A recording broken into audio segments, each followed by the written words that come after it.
Hello, my name is A.Sviridova. I am a student of KUPSU, second year, 29 group.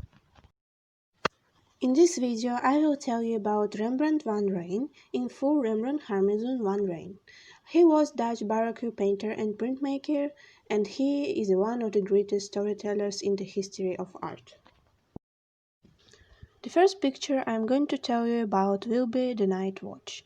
The painting is famous for three things: its colossal size, more than 300 to 400 centimeters, the dramatic use of light and shadow, tenebrism, and the perception of motion in what would have traditionally been a static military group portrait.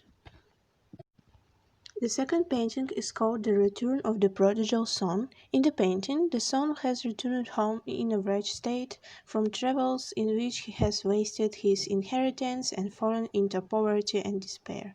He kneels before his father in repentance, wishing for forgiveness and a renewed place in the family, having realized that even his father's servants had a better station in life than he. His father receives him with a tender gesture. Next picture is the anatomy lesson of Dr. Nicholas Tulp. In the work, Dr. Nicholas Tulp is pictures explaining the musculature of the arm to medical professionals. Some of the spectators are various doctors who paid commissions to be included in the painting. The painting is signed in the top left-hand corner Rembrandt. The next picture is The Storm on the Sea of Galilee. This is an oil canvas painting by the Dutch Golden Age painter Rembrandt van Rijn. It was previously in the Isabella Stewart Gardner Museum in Boston but was stolen in 1990 and remains missing.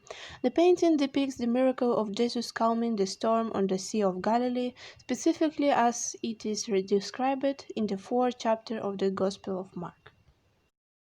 The next picture is the Bathsheba at her bath in the oil painting.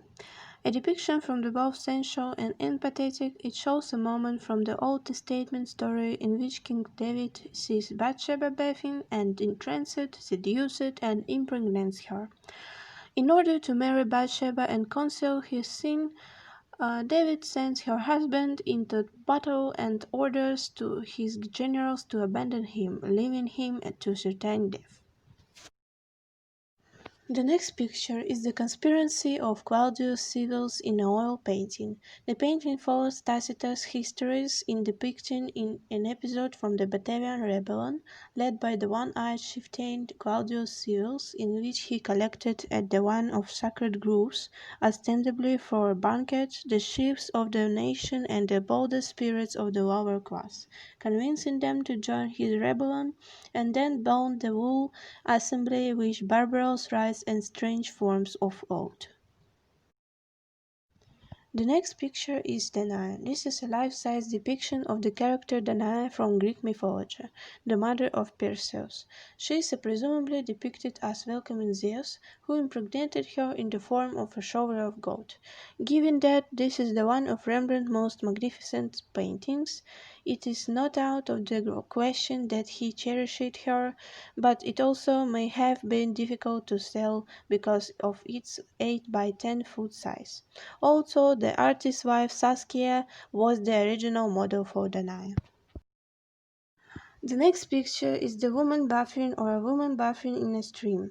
It was probably modeled on Henrik Stoffels. Henrike is thought to be Rembrandt's mistress, representing an erotic woman in a vulnerable state stepping into her bath. The next picture, The Sacrifice of Isaac, is a 1635 photograph oil on canvas work by Rembrandt, now in the Hermitage Museum. The next picture is The Holy Family with Angels is an oil painting.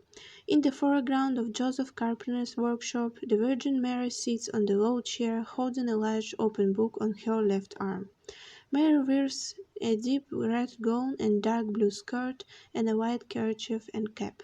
Behind her in half-shadow, Joseph, in a brown working dress, is shaping a yoke from his axe. From above to the left child's angels flutter down, throwing a bright light on the Virgin and the cradle. Full-length figures almost half life-size. The next picture is the Evangelist Matthew and the Angel. The painting is a representative of the golden age of Dutch painting. The next picture is the Abduction of Europa is the one of the rare mythological subject paintings. The inspiration for the painting is Ovid Metamorphoses, part of which tells the tale of Zeus' seduction and capture of Europa. The painting shows a coastal scene with Europa being carried away in raw waters by a bull while her friends remain on shore with expressions of horror. The next picture is the Susanna and the Elders. It depicts the story of Susanna, a deuterocanonical text from the book of Daniel in the Bible. The next picture is the Uremia lamenting the destruction of Jerusalem. This is a 1630 painting. This is the one of the most renowned work of the Leiden period. The next picture is the Abduction of Ganymede is a painting of the Golden Age. The eagle of Zeus, seen in the front outstretched wings, rises towards the heavens.